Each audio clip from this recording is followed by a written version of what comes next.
Paul Mertz. Vraiment, je suis très admirative déjà depuis plusieurs années. Il se lance, il est entrepreneur, il reprend Moto Sacoche. Quoi de plus jeune voix que Moto Sacoche.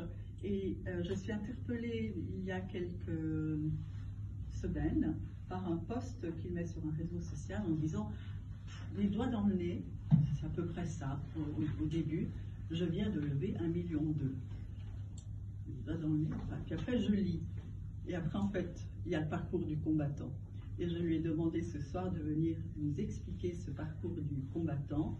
Comme vous le savez, ici on ne parle que si on applaudit. Paul Mertz.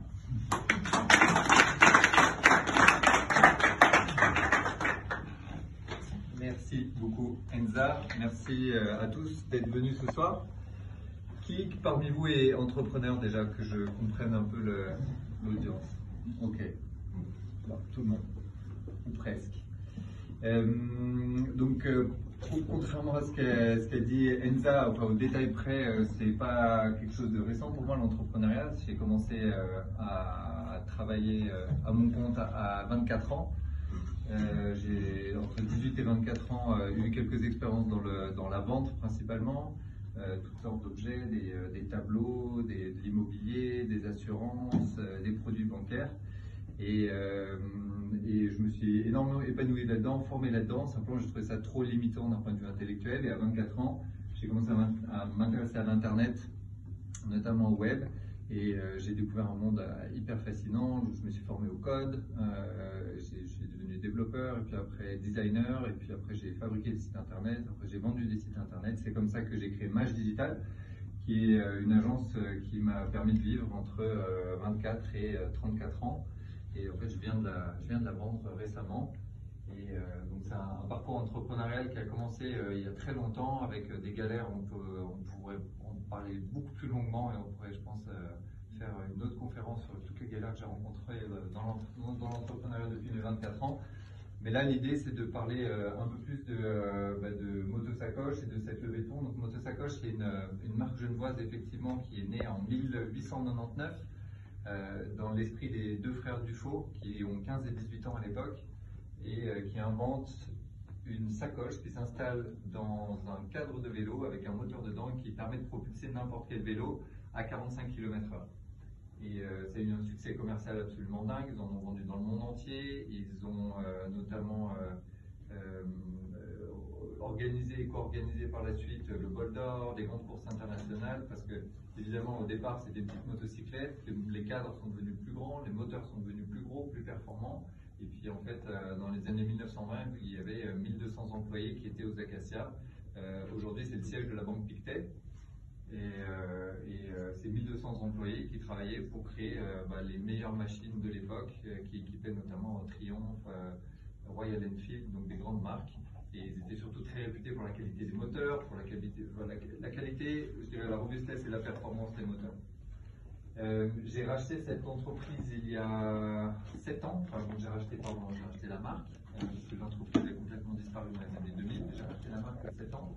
Et il y a 3 ans, j'ai réuni une équipe d'ingénieurs, de designers, et on s'est mis à bosser sur le renouveau de la marque avec une gamme 100% électrique, avec la Type A, vous pouvez la découvrir sur le site internet.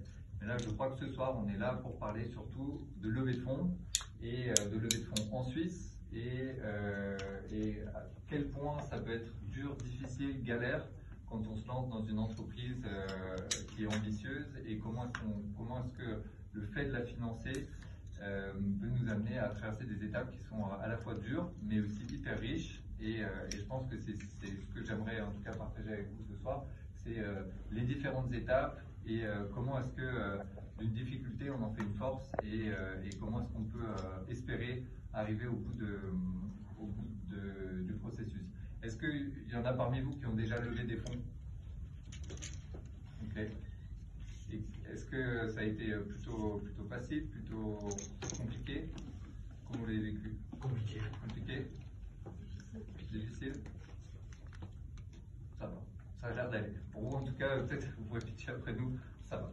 Mais donc, en fait, il y a, à travers ce post LinkedIn que j'ai fait, effectivement, il y avait cette volonté de décrire un peu l'envers du décor, comment ça se passe en fait quand on fait une levée de fonds. entend souvent parler dans la presse de levées de fonds incroyables avec des chiffres à plusieurs zéros. Dans la tech, on lève 20 millions, 30 millions, 60 millions, 100 millions, qu'est-ce que ça veut dire et comment ça se structure? Derrière, il y a forcément plusieurs étapes. On commence rarement avec plusieurs millions. Il y a forcément des étapes qui sont assez nomenclaturées, qu'on appelle seed, pré-seed. Donc au départ, vous avez le family and friends. Ensuite, vous avez du pré-seed. Donc family and friends, c'est vos copains, la famille qui croient en votre idée, parce qu'à la base, vous n'avez rien, juste une idée, et qui vous mettent un petit ticket pour développer cette idée et essayer d'arriver à quelque chose d'un petit peu plus concret. Ensuite, vous avez du pré-seed. Là, c'est seulement des professionnels de l'investissement, qui sont appelés des venture capitalistes, et qui là vont mettre des plus gros tickets, ils vont mettre 3, 4, 5 millions, selon les rounds, à des valorisations qui sont plus élevées. On parle normalement de plusieurs millions à ce stade-là. Et donc pour moi, les étapes qui ont été clés au tout départ, et je pense que c'est un point qui est vraiment très très important, c'est que vous êtes obligé de vous mouiller en tant qu'investisseur, en tant qu'entrepreneur, et je pense que c'est la clé de l'entrepreneuriat, c'est un des points clés de l'entrepreneuriat, c'est de se mouiller, et de se mouiller avec son argent. C'est-à-dire que vous allez être à un moment de votre vie où vous allez dire, ok, j'ai une idée, j'y crois, et je vais devoir la financer pour arriver à prouver à des potentiels investisseurs que cette idée a de la valeur. Et donc, dans mon cas, ça a été en fait, tout l'argent que j'ai rééconomisé sur mon salaire, que j'ai économisé en vendant mon entreprise, j'ai vendu plusieurs entreprises. Et donc, cet argent, je l'ai mis de côté et je l'ai investi quasi essentiellement dans ce projet-là parce que j'y croyais beaucoup et que j'avais vraiment envie que ça se développe. Il y a un point qui est très important avec ça, c'est que au moment de lancer un projet entrepreneurial, ce qui fait la différence, je pense, c'est la sensibilité à l'argent. C'est-à-dire qu'il y a beaucoup de gens qui vont avoir du mal à investir leur argent parce qu'ils vont durement gagner, parce qu'ils ont peur de le perdre, parce qu'ils ont une famille à côté, parce qu'ils ont des enfants à nourrir, parce qu'ils ont plein de bonnes raisons qui font qu'ils n'ont pas envie et qu'ils ont peur d'investir cet argent. Dans mon cas, et c'est ce qui m'a permis de le faire, c'est que depuis que j'ai 24 ans et que je travaille, enfin depuis que j'ai 18 ans et que je travaille, j'ai développé une forme d'insensibilité au capital. Alors c'est-à-dire que je suis très intéressé par l'argent, mais je considère que l'argent est du fuel, c'est un moyen, c'est un outil. Et en fait, que je gagne beaucoup d'argent parce que j'ai fait une bonne levée, parce que j'ai fait une bonne vente, un bon exit, ou parce que j'ai bien gagné ma vie, ou que j'ai fait une bonne affaire, ou alors que je me plante complètement et que j'ai pas d'argent, mon style de vie change assez peu. Et c'est ce qui me permet, en fait, j'ai complètement dissocié le fait de gagner de l'argent avec ce que je peux en faire ou ce que je représente ou mon statut social, etc.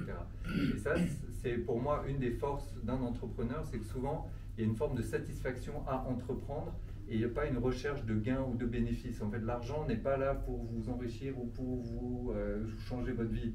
L'argent est là pour généralement financer des projets, c'est ce qui nous intéresse le plus en tant qu'investisseur. Et moi, en tout cas, c'est vraiment ma vision de la chose, c'est qu'à chaque fois que je vois cash, je pense aventure entrepreneuriale, je pense qu'est-ce que ça va me permettre de vivre en tant qu'entrepreneur, et pas forcément qu'est-ce que ça va me rapporter ou comment est-ce que je vais paraître dans mon sac social. Et ça, je pense que c'est assez clé. Et je l'observe autour de moi, beaucoup d'entrepreneurs sont assez distants avec l'argent. Et donc, au moment de l'investir, il y a en fait plutôt le rêve de là ce qu'on va pouvoir réaliser, là où ça va pouvoir nous emmener, plutôt que le risque de perdre. En fait, j'ai assez peu peur de perdre de l'argent. Et je pense que c'est un peu important pour vous, c'est que si à un moment il y a cette volonté, vous avez une volonté de monter un projet, il va falloir se dire, ok, quel est mon risque, mon aptitude aujourd'hui à perdre l'argent que je mets en jeu? Est-ce que c'est quelque chose qui me rend malade ou est-ce que je peux vivre avec? Et si ça vous rend malade, peut-être réfléchissez 2 fois. Il y a peut-être des chances que vous le perdiez quand même à la fin. C'est un métier risqué, c'est un jeu qui est risqué, c'est un métier qui est risqué, et il faut être en phase avec ça.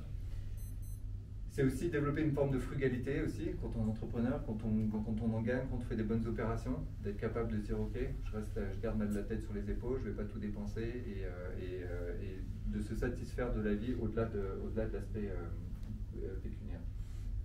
Et juste pour vous donner un insight, par exemple, j'ai eu parfois plus de plaisir à perdre 200 000 francs sur un projet qui m'a passionné qu'à gagner 100 000 sur un projet qui m'a ennuyé à mourir. Et j'en ai fait, j'ai déjà fait des projets qui m'ennuyaient, que je les ai faits pour les mauvaises raisons, qui m'ont quand même rapporté de l'argent à la fin.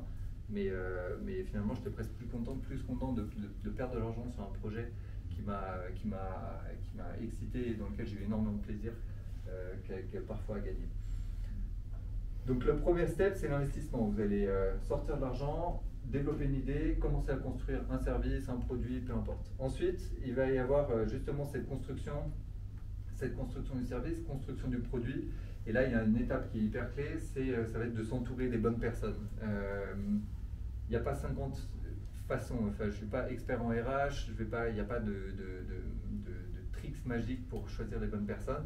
En revanche, il y a quelque chose qui est quand même très important, c'est que quand vous êtes entrepreneur, il y a beaucoup de stress, il y a beaucoup de travail, et de choisir des gens avec qui vous avez du plaisir à travailler, c'est beaucoup plus important que de choisir des personnes qui sont surqualifiées ou qui ont des CV incroyables, etc. Et pour ça, en tout cas, c'est ce en quoi je crois, c'est tester. Essayez de bosser avec les gens, voir comment vous réagissez, voir comment vous interagissez avec eux. Est-ce que vous avez du plaisir à bosser avec eux? Est-ce qu'ils se donnent pour le projet? Est-ce qu'ils mouillent leur chemise? Et puis, pas hésiter à hire, fire. Si ça fonctionne bien, on est en Suisse, en plus on a de la chance avec ça. Si ça fonctionne bien, vous gardez. Si ça ne fonctionne pas, vous licenciez et les gens retrouveront du travail par eux-mêmes dans un cadre qui leur convient mieux. Et ne pas hésiter à tester, très early stage, avant même d'officialiser le recrutement, travailler avec eux, essayer de vous mettre sur un projet et tester les gens. Il faut que ce soit fun, il faut que ce soit sympa, il faut qu'il y ait un feeling. Sinon, c'est trop compliqué, trop lourd et ça peut coûter beaucoup trop cher à l'entreprise à la fin. Ensuite, une fois que vous commencez à avoir un début de produit, un début de service, il va falloir trouver des angels. Les angels, c'est des gens qui ont un peu de fortune, qui sont prêts à croire en votre idée et qui vont en assez peu de temps vous permettre de passer des moyens que vous aviez vous à la base pour cibler le projet, pour financer le projet, à un plan un tout petit peu plus ambitieux. Donc ça va être 100, 200, 300, 400 000 francs qui vont vous permettre de passer à l'étape suivante. Les angels, et c'est un point qui est important des deux côtés d'un point de vue entrepreneurial, c'est des gens qui sont capitaux. J'ai énormément de respect pour les angels qui ont investi à mes côtés parce que ce sont des gens qui ont pris le plus de risques au moment où on pouvait le moins croire en vous. C'est-à-dire que vous allez sur des étapes d'après lever 400, 500, 600 000 francs auprès de chaque investisseur, voire plusieurs millions. Ces gens-là vont investir en vous parce que vous avez déjà dérisqué, parce que le produit est déjà un peu clair, parce que la vision de l'entreprise est un peu plus claire, parce qu'on sait que le marché attend, on sait que vous avez commencé à faire des ventes, etc. Finalement, ça reste risqué, mais c'est déjà beaucoup moins visionnaire. Et moi, j'ai énormément de respect pour les gens qui ont mis 10 000 francs. Et en plus de ça, généralement, c'est des gens qui n'ont pas des fortunes de côté et ils vont mettre quoi, 10, 15 000 francs, 20 000 francs. C'est beaucoup d'argent pour eux à l'échelle de leur patrimoine. Et ils vont croire en vous et mettre tout sur la table. Ça, il n'y a pas 500 000 façons de faire ça. C'est du relationnel, c'est votre réputation. Et c'est pour ça que la réputation est clé, surtout quand on est à Genève, c'est une petite ville, etc. Vous êtes à Paris, il y a 6 millions d'habitants, vous avez un peu plus d'espace. À Genève, tout se sait, vous avez une réputation qui se fait, qui se défait très rapidement. La réputation, c'est clé. Et là, au moment de trouver des angels, c'est des gens qui doivent croire en vous. Et ça, c'est une chose qui est vraiment clé. Il ne faut jamais décevoir, toujours être honnête, toujours être droit, parce que ça se sait vite et que c'est ce qui va être décisif au moment d'aborder ces gens-là. Une fois que vous en avez un ou deux qui mordent, généralement, les plus difficiles, c'est les deux premiers, parce qu'après vous dites ouais, mais lui il a mis un ticket, ou la personne qui a mis un ticket en parle à ses voisins. Donc pour ceux qui n'ont pas mis un ticket, c'est un montant d'investissement. Pour des angels, généralement, c'est autour de 10 000. Et une fois que vous en avez un premier, vous en avez un deuxième, vous en avez un troisième, et puis là, ça commence à build up. Donc, tout concentrer pour avoir les premiers, et là, votre réputation est hyper importante, et votre enthousiasme surtout. C'est que je crois en mon projet, regarde, on est là, regarde, ça va être génial, vendre une vision. Et ça, je pense que c'est une phase qui est vraiment, vraiment importante. Une fois que vous avez eu cet argent, généralement, vous arrivez à un moment où vous avez quand même un produit que vous pouvez commencer à vendre. Et n'ayez pas peur de vendre le plus vite possible. C'est-à-dire qu'il y a beaucoup de personnes qui estiment et qui se plantent dans l'entrepreneuriat parce qu'ils attendent d'avoir le produit parfait. C'est comme ils en rêvaient, et en fait, ils arrivent trop tard sur le marché, ils dépensent trop d'argent à le développer, et finalement, ils crachent l'entreprise parce qu'ils n'ont plus de sous, alors qu'ils pouvaient probablement vendre le produit plus en avance. Et c'est le cas de, par exemple, Voltitude, un vélo suisse, pareil, comme moto-sacoche. Ils ont commencé, ils ont fait une première version qui était plutôt jolie, plutôt satisfaisante, mais ils n'y ont pas cru. Ils ont dit, ok, on va en développer une deuxième qui sera mieux, et une troisième qui sera mieux. Et finalement, vous brûlez 4 millions, et puis à la fin, vous n'avez toujours pas vendu, un produit. Donc là, il y a une chose qui est vraiment importante, c'est de le plus vite possible rentrer au contact du marché, essayer de vendre. Et là, il faut penser client. En fait, les raisons sont les suivantes, c'est que premièrement, vous arrivez plus rapidement à comprendre quel est votre produit, c'est-à-dire que vous avez des retours clients qui vous disent « Ah, j'ai vu ça, ça me plaît, ça me plaît pas ». Et ça, c'est clé pour le développer, pour arriver avec un produit qui est adapté justement aux clients. Et puis la deuxième chose, c'est que vous commencez à rassurer tout le monde en disant « Ok, il y a de la demande pour mon produit. Les gens sont intéressés par ce que je fais ». Je pense que 80% des startups échouent et se plantent dans l'entrepreneuriat parce qu'il n'y a pas de marché. J'exagère un peu sur les chiffres. Mais 50-60%, c'est parce qu'il n'y a pas de marché. Parce qu'on a une idée, on veut développer quelque chose, on se dit ça va être génial, sauf que ça va être génial pour soi. Et c'est un vrai risque. Et ça, il faut le prendre en considération le plus vite possible, aller au contact. Nous, c'est ce qu'on a fait avec une pré-vente, c'est-à-dire qu'on a présenté un prototype. J'avais loué le cinéma juste à côté de la gare. On a invité les journalistes, on a invité tout le monde, on a dit voilà le prototype, il est imparfait, mais en attendant, voilà ce qu'on propose, voilà notre positionnement, voilà la marque, etc. Et là, on a commencé à enregistrer des ventes. On a enregistré, je sais pas, 10-15 en 2 semaines. Sauf que 10-15 vélos à 15 000 francs, ben, ça fait déjà un peu de budget. Et surtout, ça rassure les investisseurs. Et, donc, pensez vente, d'être capable vraiment de se dire, et ça doit être une forme d'obsession quand même à un moment, c'est pas simplement de développer le produit et de se faire plaisir sur ce qu'on est en train de faire parce qu'on est enthousiaste, parce qu'on aime notre boulot, mais d'être capable de vendre. Et ça doit être vraiment un point d'orgue et puis un fil rouge tout au long de la durée de votre projet, c'est vendre, trouver des clients. Une fois que vous avez commencé à vendre, que vous avez des produits sur le marché, vous commencez à vendre, il faut trouver des clients. Et là, une fois que vous avez trouvé les clients, il faut créer un pitch deck. L'étape d'après, c'est d'aller chercher des capitaux un peu plus gros pour faire grossir votre entreprise, soit commercialement, soit au niveau du produit, soit au niveau du marketing, soit en constitution d'équipe parce que vous êtes dans le recruter des talents. Et donc là, il va falloir créer ce qu'on appelle un pitch deck. Pitch deck, c'est un PowerPoint en général 20 pages, et sur lequel vous présentez la vision de l'entreprise, vous présentez vos produits, vous présentez le marché, vous présentez vos besoins de financement. Vous avez ce qu'on appelle un BP, un business plan, et avec tous ces éléments-là, s'ils sont suffisamment bien structurés, vous commencez à aller voir des VC, donc des personnes qui sont un peu plus professionnelles, etc., qui vont vous demander ce document-là. Là, c'est hyper important de vous faire accompagner, parce que c'est un document qui est assez conventionnel, il y a une forme qui est assez standard, et en fait, je dirais que la plupart du temps dans les startups, il est assez mal fait. Il est assez mal fait parce qu'on essaie de le faire nous-mêmes avec notre vision, etc. C'est un document qui est ultra professionnel.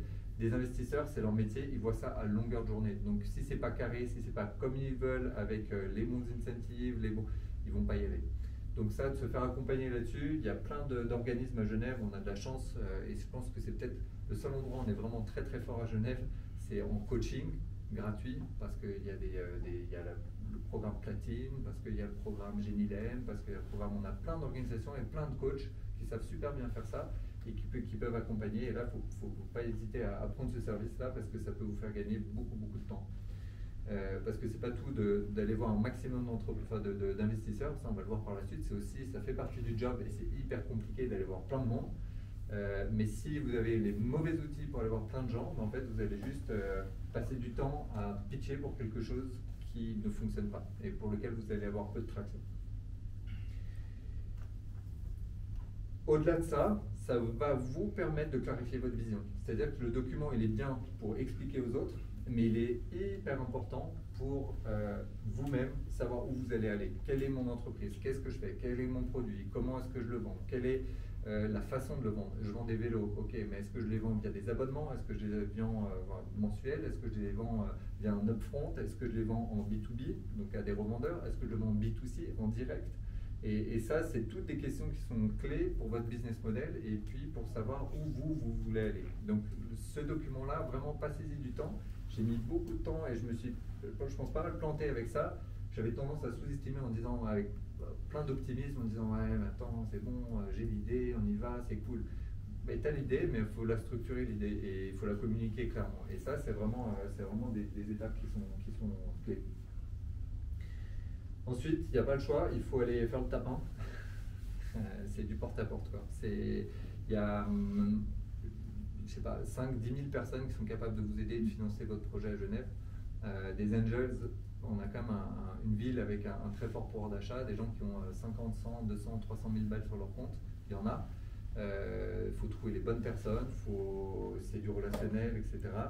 Et ensuite, des VC, il y en a aussi, des business angels, il y en a aussi. Il y a aussi, ils sont fédérés parfois, par exemple, vous avez le Business Angel Suisse, le BAS. Donc il y a quelques associations qui les fédèrent, donc il faut trouver les bonnes portes et puis ensuite il faut les pitcher et il n'y a pas le choix. C'est-à-dire que vous devez être bon à répéter 500 000 fois la même chose. Je réfléchis même aujourd'hui, je me dis comment est-ce qu'on peut optimiser ce processus parce que sincèrement quand vous avez répété mais 250 fois le même pitch de la même façon, vous dites en fait je vais l'enregistrer, on va le diffuser, ce sera beaucoup plus simple. Aujourd'hui, ce n'est pas encore le cas et je pense que ce n'est pas acceptable vis-à-vis d'un investisseur. Il veut vous voir en personne, il veut vous voir, il veut vous sentir, etc. Donc vous êtes obligé de faire ce boulot-là. C'est un boulot qui, au départ, est intéressant et devient très vite très frustrant parce qu'en fait, vous pitchez à des gens qui, la plupart du temps, savent dès le départ qu'ils ne vont pas investir. On essaie de faire l'éducation. Maintenant, j'essaie... plus j'améliore mes positions, plus j'essaie de faire de l'éducation auprès de ces personnes-là en disant attention, vous faites perdre beaucoup de temps à des gens qui n'ont pas de temps. Donc eux, c'est leur métier.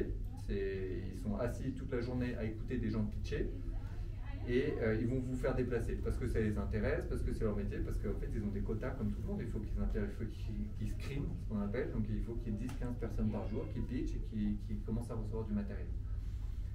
Il faut en avoir conscience. Si vous avez un rendez-vous avec un entrepreneur, avec un fonds, un VC ou un business angels, il faut en avoir conscience. C'est pas parce que vous avez le rendez-vous que c'est gagné. Loin de là. Eux, leur métier, c'est juste de vous écouter. Donc, entraînez-vous à ça.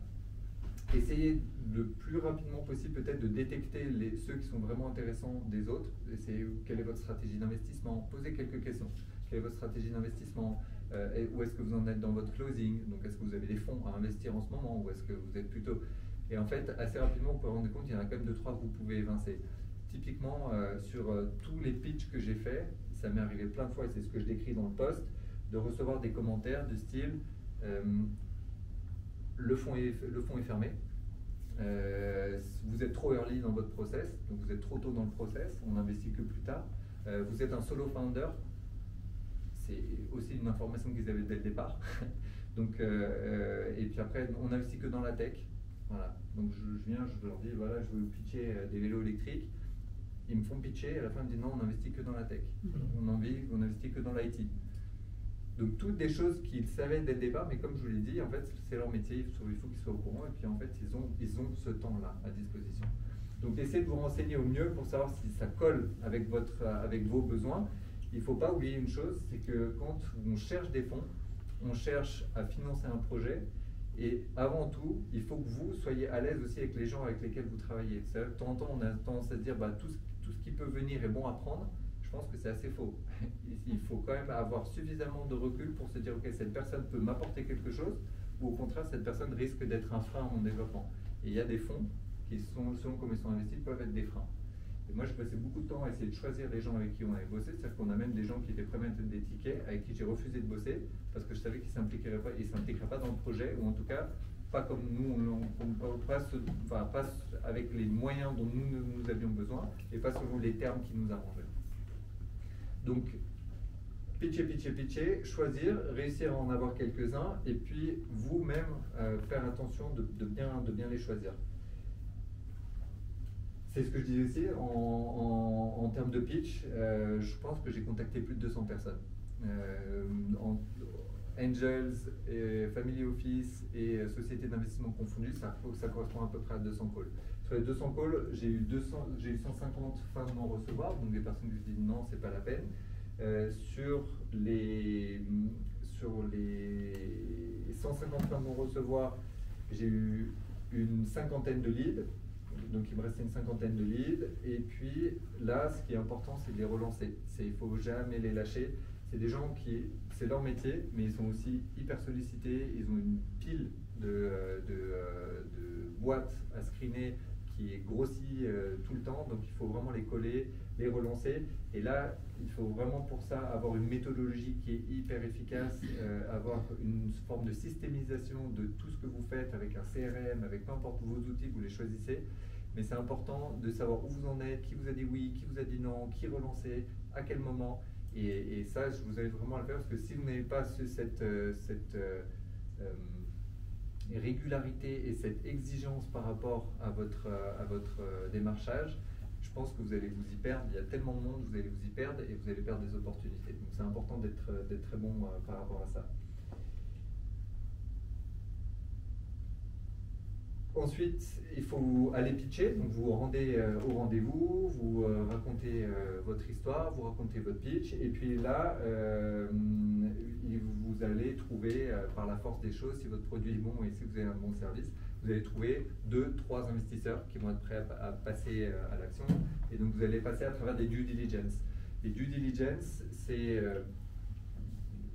grosso modo un gros contrôle fiscal, et c'est ce que je mets dans le post LinkedIn, un lendemain de cuite. Vous êtes épié, enfin vous êtes analysé sous toutes les coutures. On va vous poser des questions sur vous-même, sur votre passé, sur vos histoires. On va regarder la boîte, comment elle est tenue financièrement, quels sont les engagements que vous avez pris. Et c'est énormément de documentation à fournir, c'est du gros travail administratif. Et là, de nouveau, c'est hyper important d'être dès le départ de votre entreprise très organisé sur justement comment vous archivez ces dossiers, comment vous préparez cette entreprise à être screenée par des professionnels de l'investissement. Il y a un outil qui est très bon, que je peux vous recommander pour ça, qui s'appelle Notion, et qui vous permet d'organiser un peu le knowledge, donc N-O-T-I-O-N, et qui vous permet d'organiser le knowledge dans votre entreprise, tout le savoir, c'est-à-dire que ça vous permet de classer vos documents, ça vous permet d'expliquer vos process, et ça c'est quelque chose que vous pouvez facilement mettre à disposition, en plus en partageant des liens directement sur le web. Et ça peut être ce genre d'outils avec un processus bien réglé derrière qui peut vraiment vous permettre de gagner sans blague des dizaines et des dizaines d'heures de travail. Ensuite, vous avez ceux qui sont vraiment intéressés, vous allez négocier un term sheet. Et term sheet, c'est ce qui liste toutes les valorisations, donc tout en fait le deal, la nature du deal, comment ça va être payé, à quelle valorisation, etc. Vous avez un term sheet, généralement là il faut vous faire accompagner à cette étape-là, c'est-à-dire vous avez des avocats spécialisés qui vont regarder ce term sheet, qui vont l'écrire avec vous. Et ça, c'est hyper important de nouveau de bien choisir les avocats, s'assurer qu'ils ont déjà fait ce travail-là, parce que beaucoup d'avocats vont dire oui, pas de problème, on vous accompagne, ils n'ont jamais fait de leur vie. Gagnez du temps, vous trouvez, posez des questions, qu'est-ce que vous avez fait, quel deal, avec quelle personne, etc. Ça, c'est aussi hyper important. Et là, vous allez négocier généralement pendant 2-3 semaines, 1 mois. Vous allez négocier les termes, les conditions de l'investissement de ces personnes-là dans votre entreprise. Il y a plein de moyens d'investir dans une entreprise. Nous, depuis le début, on a eu, au tout départ, on a eu des convertible bonds, donc des prêts convertibles. On a eu des prêts en capitaux auprès de banques. On a eu des achats d'actions. On a des options. C'est très compliqué, tout ça est très juridique. Et donc, en fait, à chaque fois, pour chaque type d'investissement, il faut vraiment que ce soit carré. Parce que au fur et à mesure, vous allez vous diluer, vous allez perdre des pourcentages de votre entreprise. Et en fait, si vous voulez maîtriser ça correctement, il faut être très clair sur vous devez combien d'argent à qui, quelles obligations sont convertibles, lesquelles ne le sont pas, etc. Et ça, vous avez généralement ce qu'on appelle une cap table qu'il faut garder à jour et bien comprendre qu'ils lisent tous ces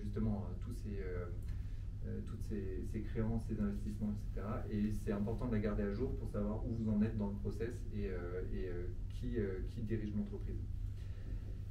Et ensuite, hopefully, vous signez l'augmentation de capital. Et là, au moment où vous signez l'augmentation de capital, c'est la délivrance parce que vous êtes allé au bout du process, vous avez réussi à lever des fonds, vous êtes libéré de cette charge-là, vous savez que vous allez pouvoir continuer à développer votre entreprise.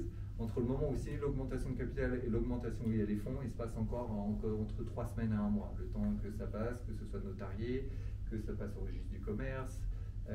Et ça, c'est de nouveau à prendre en considération aussi dès le départ. C'est-à-dire que si vous avez une trésorerie qui est limitée, les fonds, vous allez les toucher, mais pas tout de suite. Et il faut être suffisamment précautionneux pour anticiper et dire, OK, si je les touche dans 1 mois et demi, est-ce que ça suffit? Et aussi être suffisamment au courant de vos besoins en trésorerie pour relancer les investisseurs si jamais ça traîne trop. Eux sont beaucoup moins pressés que vous. Donc ne pas hésiter à les harceler, à être exigeant avec eux, c'est-à-dire de la bonne façon. Et ça, de manière générale, dans toutes les étapes du process de la levée de fonds, c'est d'être suffisamment exigeant avec tout le monde, mais tout en apportant de la valeur. C'est-à-dire que même par rapport les investisseurs sont des gens dont c'est le métier, comme je vous l'ai dit, mais qui ont un degré d'urgence qui est bien différent du vôtre. Et donc le prendre en considération sans les harceler. L'idée, c'est quand même pas de les harceler tous les jours pour savoir où vous en êtes, alors l'argent c'est quand. Essayez d'apporter de la valeur à chaque fois. Ok, on en est là, nous on a besoin de ça, on a ces produits qui vont arriver, on a besoin de les financer. Apportez de la valeur à chaque fois que vous les contactez. Posez-vous la question, comment est-ce que dans leur esprit, ce que vous allez demander apporte de la valeur à l'entreprise. Et pas comme quelqu'un qui a besoin d'argent, mais quelqu'un qui est en phase de construction et qui nécessite des fonds pour développer.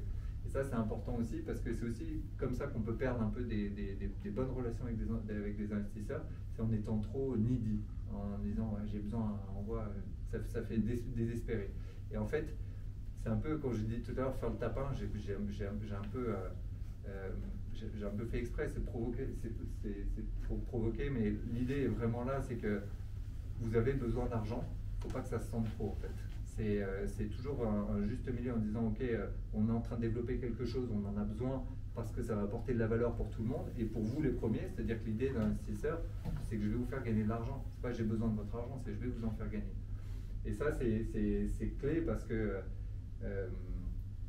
il n'y a rien de pire que d'avoir un entrepreneur en face de soi qui a l'air acculé, qui ne maîtrise pas, qui ne gère pas, et donc d'anticiper, d'être capable de dire ben voilà, le cash, on va en avoir besoin à ce moment-là, voilà ce que ça va apporter, etc. C'est vraiment quelque chose qui peut tout changer. Et je vois, il y a beaucoup trop d'entrepreneurs qui quémandent de l'argent. Et ça, c'est une très mauvaise chose, c'est très mal perçu. Et je pense qu'il faut l'éviter. Ensuite, vous recevez les fonds. Le jour où vous recevez les fonds et que c'est sur votre compte, vous faites une grande bamboula, champagne, cocaïne, tout ce qu'il faut. Et ensuite, vous dépensez l'argent au mieux, avec un suivi de nouveau, tout en gardant à l'esprit que vous allez re-rentrer peut-être probablement en levée de fonds par la suite. Et qu'on va de nouveau vous demander comment est-ce que vous avez dépensé cet argent, qu'est-ce que ça a apporté, etc. Donc, une fois que vous avez l'argent, c'est pas la fête et on se fait vanne, c'est ok, comment on dépense, comment je vais le justifier sur la prochaine levée de fonds, que j'ai fait le meilleur usage possible des moyens qui ont été mis à ma disposition. Et généralement, vous allez repartir dans une levée de fonds 2, 3, 4, ça dépend de votre business model et ça dépend de ce que vous développez, mais ça prend, c'est jamais fini en fait. Dans une entreprise, et la plupart du temps, ce n'est jamais fini. Et quand vous avez des entreprises qui ensuite arrivent à rentrer en bourse, c'est une nouvelle levée de fonds, c'est une nouvelle forme de levée de fonds. Donc en fait, ça fait partie de la vie de l'entrepreneur et de l'entreprise de se dire ok, comment je finance mon business, comment je me développe, et c'est une culture qu'il faut avoir et qu'il faut maintenir au mieux pour être tout le temps le plus efficace possible et maximiser vos chances de briller et de réussir dans vos projets. Est-ce que vous avez des questions, quelque chose qui sur une partie de l'aventure qui vous préoccupe plus que d'autres? Ou je sais pas, est-ce qu'il y a des questions-réponses? On va déjà s'applaudir et ensuite poser les questions.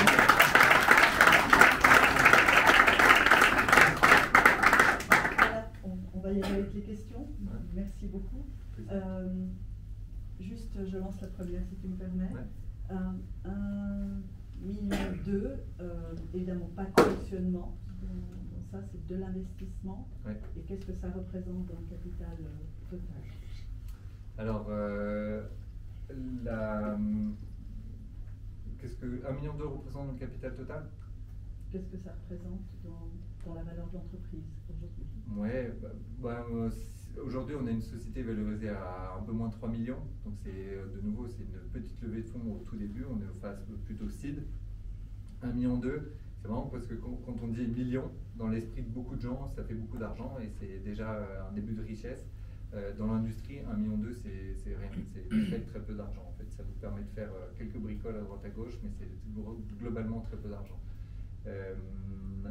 L'idée pour nous, c'est quand même que ça nous a énormément aidé à professionnaliser l'entreprise, professionnaliser le produit. On a pu réaliser des investissements notamment sur des machines qu'on ne pouvait pas se permettre auparavant et qui ont permis d'amener le vélo d'un niveau où on a une bonne idée de produit à un endroit où en fait on a un produit qui est crédible dans sa gamme de prix et qui correspond à ce qu'attendent les clients.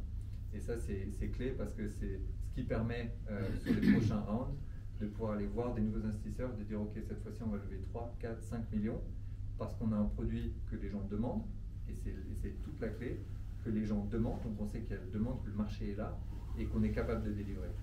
Et si on a ces deux facteurs, la valorisation de l'entreprise elle passe de 2 à 6, 7, 8. Et c'est là où en fait ça commence à devenir vraiment intéressant pour les investisseurs d'investir. Donc les capitaux sont presque plus faciles à aller attraper sur une levée de fonds 2, 3, 4, une fois que vous avez prouvé le business model et que vous avez de la clientèle et que vous avez un produit, qu'au départ. Les premières levées de fonds, le tout départ de l'entreprise, c'est le plus dur. C'est là où il faut être le plus persistant, c'est là où il faut avoir la niaque, c'est là où il ne faut jamais s'arrêter et y croire à fond. Par la suite, c'est de plus en plus facile. Après, c'est les fonds qui viennent vous voir en disant ouais, j'ai vu ton truc, c'est pas mal, est-ce que je pourrais pas placer un ticket? Et en plus de ça, il y a des effets de bord de dingue, il y a des effets de mimétisme, c'est-à-dire que quand un fonds, notamment s'il y a une bonne réputation, investit, tous les autres suivent. Donc en fait, vous passez du moment où en fait, vous êtes obligé d'aller taper à toutes les portes du monde, où toutes les portes du monde viennent taper chez vous pour investir et placer leur ticket. Et hopefully, ce sera le cas sur notre prochaine levée de fonds. Vraiment que chouette. Les questions. Merci de dire qui vous êtes. Vous posez une question brève. Oui. Donc Pierre Farin, investisseur et start-upper également. Mais justement, ma question, c'est la suite de ce que tu as dit. Le prochain tour, c'est peut-être une série A. Tu as prévu quand et pour une levée de combien? Alors, on n'a pas tout à fait terminé le pitch deck parce qu'on ne sait pas exactement de combien on a besoin. Ce sera entre 3,5 millions et 5 millions.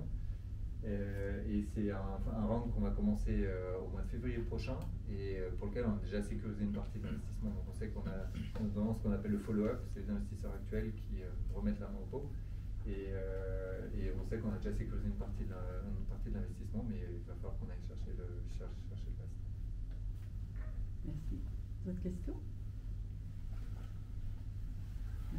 Dario Bello, ça va un peu dans le même sens, la virgule de million. Est-ce que c'est le montant que vous estimiez qu'il vous fallait ou c'est ce que vous avez pu lever? Non, c'est. Vous vouliez lever 1,2 million et vous l'avez obtenu ou... On voulait lever un peu moins. Et puis en fait, en anticipation de potentielle crise, on ne sait pas trop quoi, on a pris un peu de gras. Mais à la base, on voulait un peu moins. Et je pense qu'on aurait pu lever un peu plus. Et là, vous avez avec 1,2 million une visibilité sur combien de temps pour vous? Nous, ça correspondait à 1 an quasiment. Voilà. 1 an? Ouais. On est comme ça. En fait, tout le jeu qui est assez, c'est un jeu d'équilibriste, c'est de lever suffisamment de cash pour vous assurer un développement jusqu'au prochain moment où vous valoriserez suffisamment votre travail pour vous diluer le moins possible. En fait, tout le risque est là, c'est que si vous levez trop d'argent par rapport à vos besoins, vous vous diluez inutilement. Et en fait, il y a quand même un jeu, surtout sur des grosses levées de fonds, quand vous avez peu de capital de départ, peu de capital social, c'est de rapidement devenir minoritaire dans votre entreprise. Et en fait, il n'y a aucun founder qui a envie de ça, quoi. Donc en fait, on essaie de garder le contrôle. Et donc, et c'est un peu ce qui rend le jeu assez compliqué, c'est que en fait, vous êtes obligé, enfin, votre runway, ce qu'on appelle, c'est la durée pendant laquelle votre cash va vous permettre de survivre. Il est court. Et en fait, on essaie de le garder court parce qu'on veut valoriser le plus tôt possible. Mais ça veut dire que c'est des conditions de travail qui sont aussi difficiles. C'est qu'à chaque fois, vous faites un boulot de dingue. Et puis en fait, vous savez que vous avez 8 mois de survie ou 9 mois de survie. Et que dans 9 mois, il va falloir recommencer et tout remettre sur la table. Soit on se crache, soit on repart. Donc en fait, c'est un jeu d'équilibriste. Mais certains sont plus à même de gérer le risque. Et d'autres préfèrent sécuriser et se mettre 2 ans de runway. Comme ça, ils savent qu'ils se bossent dans de bonnes conditions. Mais ça dépend du produit, ça dépend de pas mal de choses. C'est sensible, mais il faut être bien conseillé, je pense, c'est la première chose. Et puis bien connaître sa réaction vis-à-vis du risque, en fait, son positionnement ou sa façon de gérer les risques. Il y avait une question. Oui, bonsoir. Catherine Flores-Villeria, je suis entrepreneuse. Ma question, c'est est-ce qu'on peut bypasser la seeds et faire une levée en série A, Oui. selon toi, si on a autofinancé, on a la market validation et on vend un produit dans 14 pays avec une 60aine de points de vente, B2B, plus du B2C. Ouais. En fait, il n'y a pas un séquençage obligatoire, on n'est pas obligé de faire du précis. Après, c'est qu'une question de maturité de l'entreprise vis-à-vis de son marché, vis-à-vis de ses produits. Mais logiquement, si vous arrivez en plus à autofinancer le départ, si vous arrivez au point où les chiffres que vous pouvez présenter justifient un investissement majeur, parce que j'en sais rien, aujourd'hui, vous arrivez à prouver qu'à chaque fois que vous investissez 100, vous ramenez 400, vous pouvez lever 50 millions et être en série D, quoi. Mais... Ouais, bon. Là, en termes de valorisation, je ne suis pas sûre que ce soit, parce qu'on n'est pas sur du tech, mais je me demandais justement si sur un parcours atypique à Genève, on a eu le soutien de la Fondetech, par exemple. Ah, top. Ouais, donc au lieu de passer par des angels, c'était plutôt autofinancé avec prêts, argent personnel, économie, etc. Ah, bravo. Et du coup, il y a vraiment une marque, il y a de l'attraction, il y a déjà des ventes depuis 3 ans, 4 ans. Donc pour moi, c'est passer à la prochaine étape et je me demande justement, puisque plusieurs personnes me challengent en me disant oui, mais tu devrais revoir à la baisse tes exigences. Je suis en train de finaliser le pitch deck sur ta levée de fonds. Et moi, je dis, je le sens pas comme ça. Je veux dire, il y a de l'attraction, on a prouvé que la gamme, elle s'est déjà étendue, elle est passée de d'abord un produit, 4 produits, là on est à 25 produits. Pourquoi je ferais une levée de fonds en seed qui va justement burner en 6 mois? Je vous laisserai peut-être parler des cas personnels tout à l'heure. C'est une question. Vous nous rappelez votre nom et le nom de votre société? La société, c'est une marque en fait. Ça s'appelle De Uria et on fabrique des tapis de yoga principalement. Qui sont uniques au monde. J'ai des insights intéressants pour vous là. Avec plaisir. Parfait. À l'apéritif. Il y avait une question. Oui, Claude Guy. Vous avez racheté un nom qui est magique. J'espère qu'il redeviendra, parce qu'il porte une certaine nostalgie en même temps, il s'agit de notre souffle. Vous pouvez nous dire quels sont les investissements industriels que vous avez faits par rapport aux fonds que vous avez levés? Quel pourcentage des fonds que vous avez levés ont été orientés vers des investissements industriels?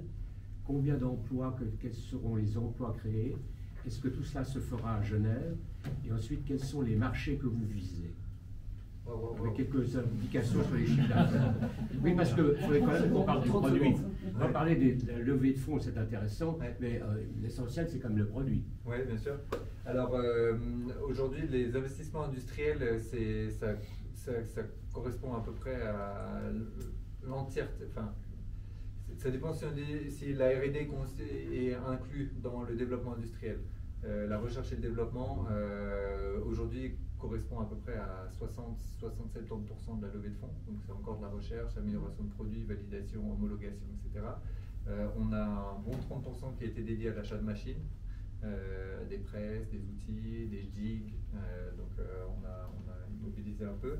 Et puis après, le reste, c'est des frais d'employés, bureaux, etc. Donc c'est aujourd'hui essentiellement de la R&D. Et puis l'idée, c'est d'effectivement tout structurer à Genève. On a un produit qui est entièrement fabriqué, qui est entièrement fabriqué en Suisse. On a plein de pièces qui viennent d'Europe et on est probablement le plus européen des e-bikes, des vélos électriques aujourd'hui sur le marché. On a un cadre qui est fabriqué en France, on a des jambes qui sont fabriquées en France, un guidon qui est fabriqué en France, des freins qui sont fabriqués en Allemagne, des selles en Italie. Là aujourd'hui, 80% du marché est taïwanais à 100%, donc c'est des produits asiatiques. Il y a plein de raisons à ça, pas uniquement pour les circuits courts, il y a des raisons stratégiques aussi pour nous là derrière. Mais on fabrique notre propre moteur, on fabrique nos propres batteries, et ça à Genève. Et donc ça, on a effectivement des investissements qui vont être réalisés sur la prochaine levée de fonds pour avoir à la fois un magasin dans lequel on expose le patrimoine, cette moto-là par exemple, mais d'autres objets aussi. Et puis à la fois d'avoir une partie workshop, atelier, où en fait on monte les vélos, et puis une partie showroom où en fait les gens peuvent sélectionner, voir les niveaux de finition qu'ils veulent, etc. Donc on travaille à ça, ce sera pour l'année prochaine, et ça va employer entre 10 et 15 personnes à Genève assez prochainement, dans les 2 prochaines années. Donc pour l'instant on en est là, et est-ce que ça répond à toutes vos questions? Les marchés que vous visez. Ouais, le marché aujourd'hui il est essentiellement suisse. Pour nous en tout cas, pour l'année prochaine et l'année d'après, c'est un marché qui est essentiellement suisse, et la raison est la suivante, c'est que ce qu'on construit ça s'appelle des speed bikes, des speed pedelecs, donc c'est des vélos qui roulent à 45 km/h, et ces vélos-là sont de manière très majoritairement vendus en Suisse. En Suisse, on a 8 millions d'habitants, on a 16 000 vélos de ce type qui sont vendus par année. En France, avec 60 millions d'habitants, vous avez 1000 vélos. Donc le ratio est colossal. C'est un produit qui fonctionne en Suisse pour des raisons législatives, enfin de régulation. Et aujourd'hui, on se focalise vraiment sur ce marché. À terme, nos marchés, c'est la côte ouest américaine, donc c'est Los Angeles, c'est Miami, c'est Singapour, c'est Monaco, c'est Tokyo, Dubaï. Donc des endroits où il y a suffisamment de capital pour pouvoir acheter des vélos chers, parce qu'aujourd'hui nos vélos sont chers, ils coûtent entre 15 et 20 000 francs. Et la raison est la suivante, c'est que la raison pour laquelle ils coûtent cher, c'est qu'ils sont ultra performants, il n'y a que des matériaux qui sont très nobles et qui sont très haut de gamme. Et puis on fabrique en très petites unités des produits qui sont artisanaux dans un marché qui aujourd'hui est très majoritairement industriel et asiatique. Et nous on fabrique l'artisanat en local. Et ça explique que nos vélos sont chers, et que cher mais pas excessif. Et c'est la raison pour laquelle nos clients sont très niches et souhaitent avoir ce genre de véhicule. Le principal concurrent aujourd'hui?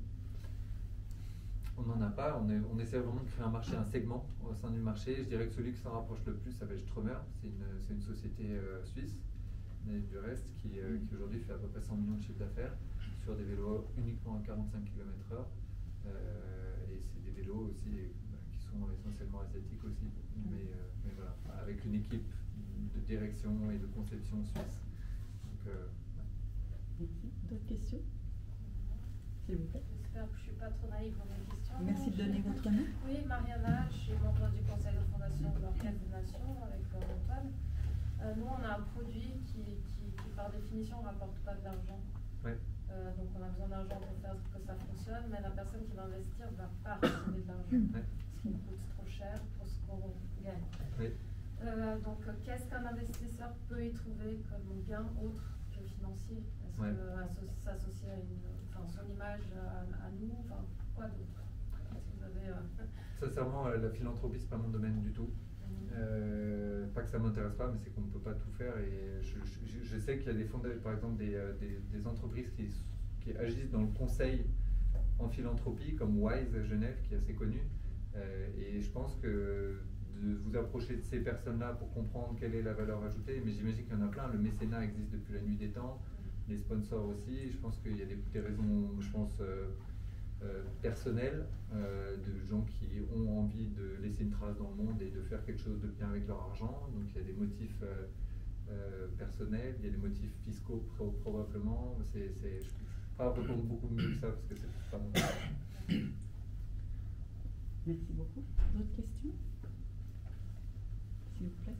Oui, merci pour la présentation. Votre nom? Luis Garcia, oui. Oui.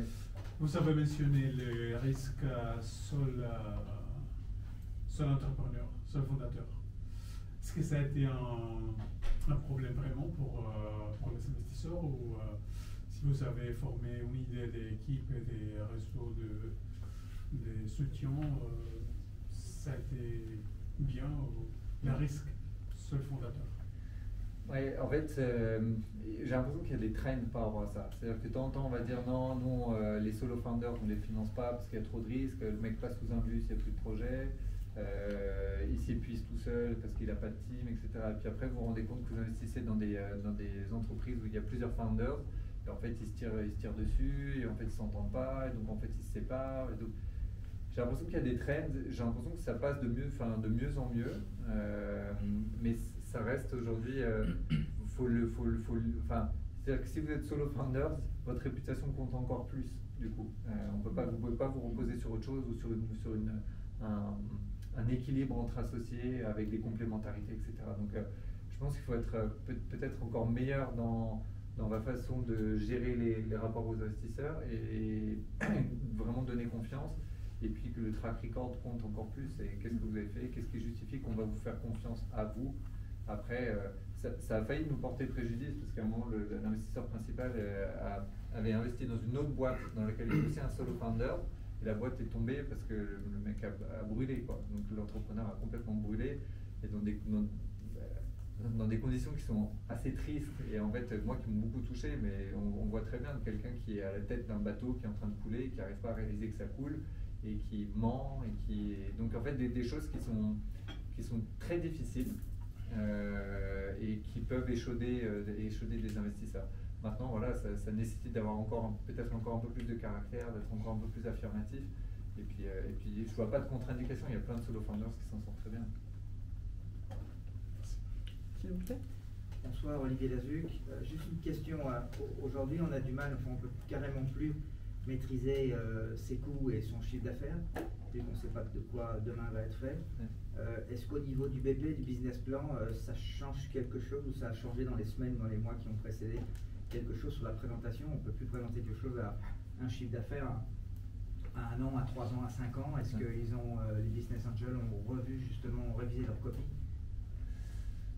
Alors il y a deux choses par rapport à ça, c'est que comme on ne maîtrise plus rien, et en fait on maîtrise quand même certaines choses, mais il y a des paramètres qu'on n'arrive plus à maîtriser, il y a effectivement d'un point de vue investisseur beaucoup plus de frilosité. Donc c'est plus difficile de lever maintenant des capitaux parce que les investisseurs sont refroidis et que l'ambiance globale est à la prudence. Maintenant, d'un point de vue entrepreneur, je pense qu'il y a toujours des opportunités et dans les pires crises, il y a moyen de monter les meilleurs business du monde. Donc de faire une crise une opportunité. Je pense que d'anticiper ce qui peut se passer, de prévoir des scénarios, etc., va vous crédibiliser par rapport à tous ceux qui font comme si de rien n'était. Donc je pense que c'est plus dans l'attitude de dire ok, on a prévu ça, il pourrait se passer ça, voilà le scénario 1, voilà le scénario 2, j'ai anticipé, je connais, je comprends. Ça, c'est des choses qui sont hyper importantes. Et le BP, au lieu d'en avoir un, il y en a 3 et vous êtes capable de l'expliquer. Et ça, je pense que c'est ce qui fait la différence. Mais quoi qu'il arrive, je pense dans tout management de l'incertitude, et la startup, c'est le lieu même du management de l'incertitude, je pense que le fait d'être positif, le fait d'être positif mais pas béat, c'est-à-dire qu'il faut être calé, je pense que c'est ce qui fait la différence, même en temps de crise, même dans les tempêtes. Permets-moi une dernière question. Tu te lèves un matin et tu dis tiens, je vais racheter Motosacoche. Ouais. Comment ça s'est passé? Ouais, mais ça s'est passé plus ou moins comme ça. Mais en fait, c'est la vie d'un entrepreneur, et comme on est plus ou moins tous entrepreneurs, on sait, c'est qu'il y a beaucoup de matins où je me suis levé avec des idées à la con, en me disant je vais investir là-dedans et ça va être génial. Et c'est juste qu'à un moment, Motosacoche, en fait, c'est avant tout l'histoire moi qui m'a passionné.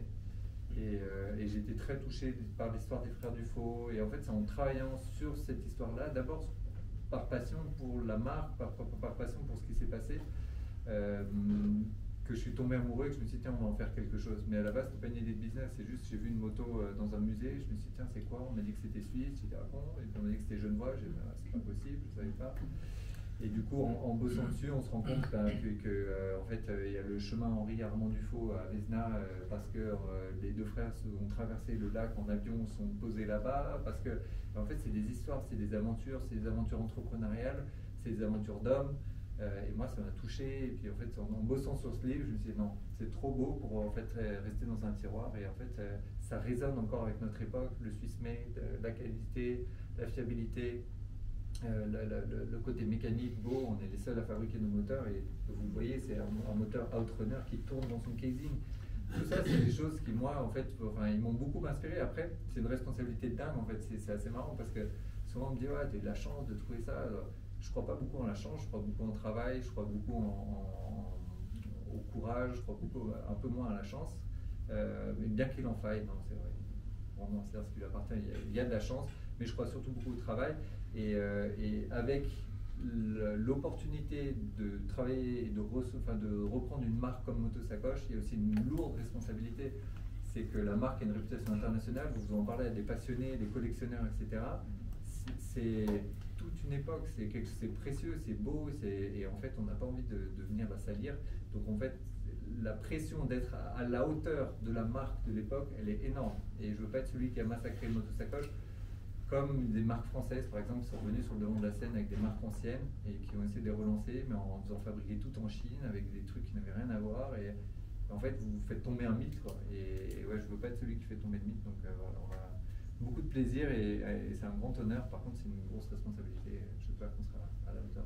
Alors Paul, tu sais que tous nos conférenciers ont droit à la baguette magique qu'on leur donne. Ouais. Tu as droit à un vœu. La paix dans le monde. Non. Un vœu. Allez, si on parle d'entrepreneuriat, c'est qu'il y ait plus de courage en Suisse. Plus de courage. Beaucoup d'argent. Il y a beaucoup de force parce qu'on a une qualité de travail, on a des personnes, des talents absolument incroyables. On a l'argent, on a les talents, on a la situation géopolitique, on a l'ancrage européen, on a manque de courage. Il y a un manque de courage des investisseurs, manque de courage des entrepreneurs. On a trop peur. En fait, les gens gagnent trop bien leur vie. C'est trop facile. C'est presque trop facile. C'est trop ronflant, trop confortable. Et du coup, on n'est pas assez bagarreur. Et sur le plan de la start-up, sur le plan d'entrepreneuriat, je pense qu'il y a des milliers de choses qui pourraient être faites. Et ouais, si on pouvait un petit bout de baguette magique donner un peu plus de courage à tout le monde, je pense que c'est magnifique.